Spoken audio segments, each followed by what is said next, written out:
next verse. Here we go. We are about to dig into some deep, rich stuff. So y'all ready? You ready to say yes? Yes. All right. 6 days you shall labor, but on the seventh day you shall rest. Even during the plowing season and harvest, you must rest. That's Exodus 34:21. Here we go. Sabbath. We hear this term. Actually, do we hear this term in church anymore? Do we? I mean, Only if you're reading about the Ten Commandments. we don't hear the concept. Now, Jason did preach on it about 8 months ago, I think. He did a really good job. So the concept of Sabbath was instituted at creation. The precedent of resting because the work was completed was established by God himself. So Genesis 2:2-3.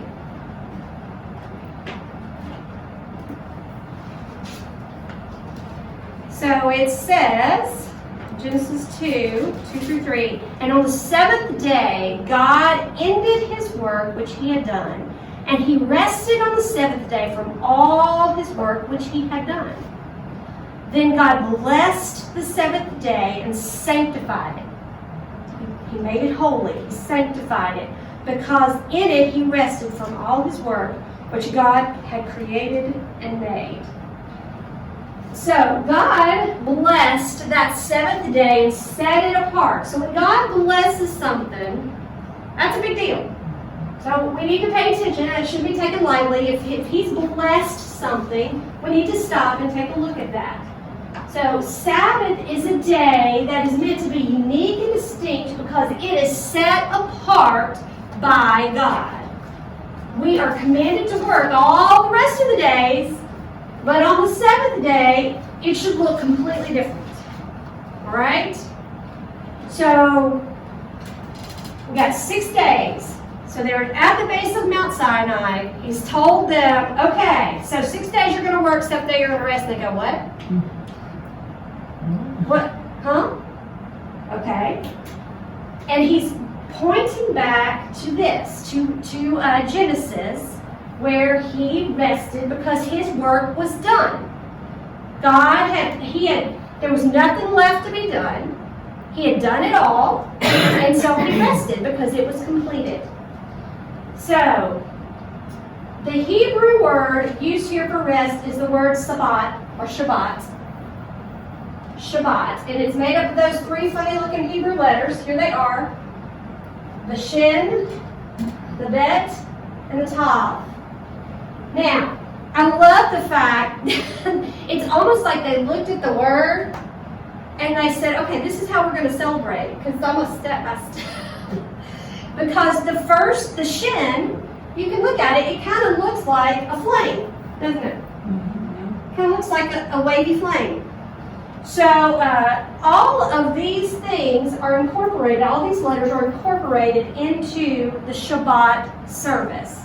So the first thing is the flame. The Shin represents a fire or flame. The Bet represents the duality of the world. You will see this a lot in the Jewish celebration of the Sabbath or of Shabbat. They talk about there is this present world, which is Olam Hazah, and the world to come, Olam Haba. The world to come is that taste of paradise. That just God, where we know we're going somewhere. There's a paradise yet to come.